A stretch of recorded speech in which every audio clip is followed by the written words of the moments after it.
Market soaring, tech jobs plummeting. Stay tuned as we unravel the details behind this trend, reshaping the landscape of the tech industry.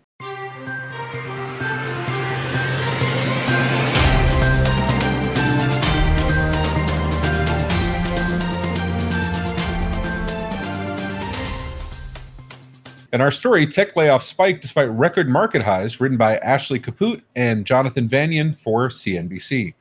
Despite a thriving market, the tech industry saw a significant surge in layoffs in January, totaling over 23,000 job cuts across 85 companies, the highest since last March. The trend stems from companies' push for efficiency and investment in AI automation. Meta's Mark Zuckerberg labeled 2023 as a year of efficiency, where 20,000 job cuts fueled a 200% stock jump. While the layoffs reflect a leaner approach to operations, they also signal a broader trend of companies repositioning themselves for AI-driven growth. Executives emphasize a focus on key strategy areas, with restructuring aimed at streamlining operations and driving long-term profitability. Despite concerns, optimism remains driven by positive economic signs like GDP inflation, suggesting positive outlooks for tech spending and potential Federal Reserve rate cuts in 2024.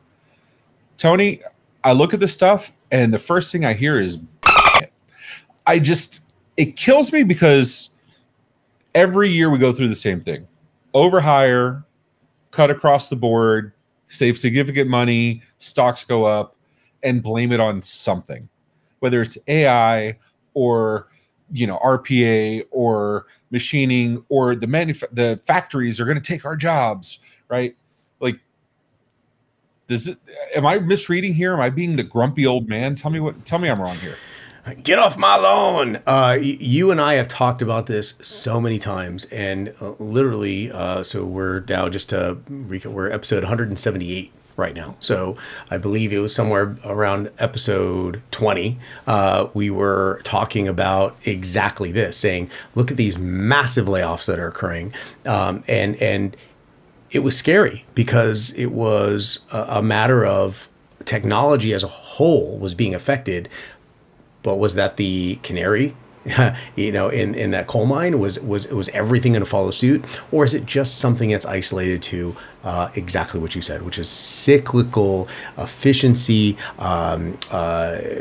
remodeling the, we'll call it the fat that acquired on top of this overabundance of spending, and then let's knock that down so we can get our EBITDA higher, which may trigger possibly exits. And we saw this huge mergers, and the PE firms were having a field day for the last year, and maybe that's what the cause was then. The question is, what's the cause now? I don't know the answer to that. Give us your assessment, doctor. Talk to us. So I'm looking at this, and if we were dealing with publicly traded companies and you and I were working for those companies and we had a way to build up the stock to our benefit by passing out rumors, right? That's called pumping the stock, pumping up the stock.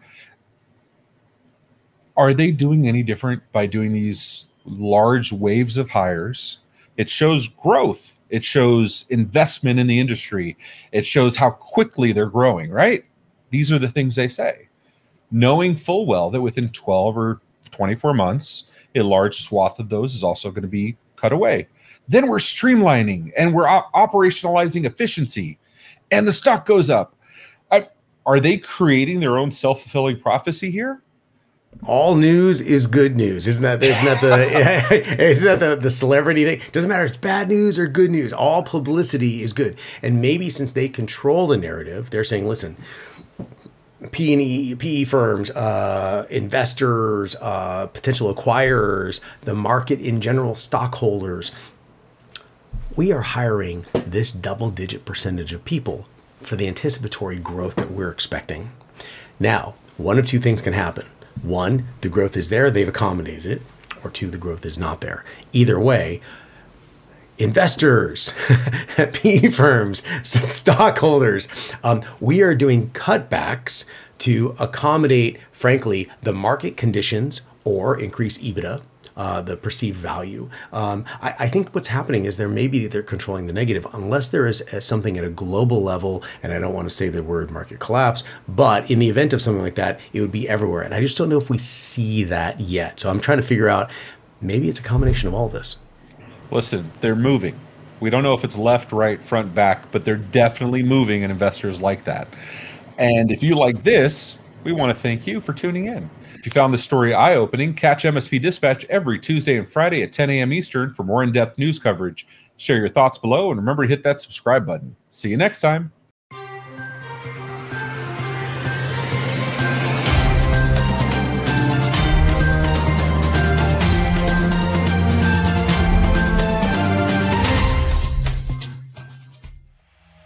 This has been a broadcast of the MSP Media Network.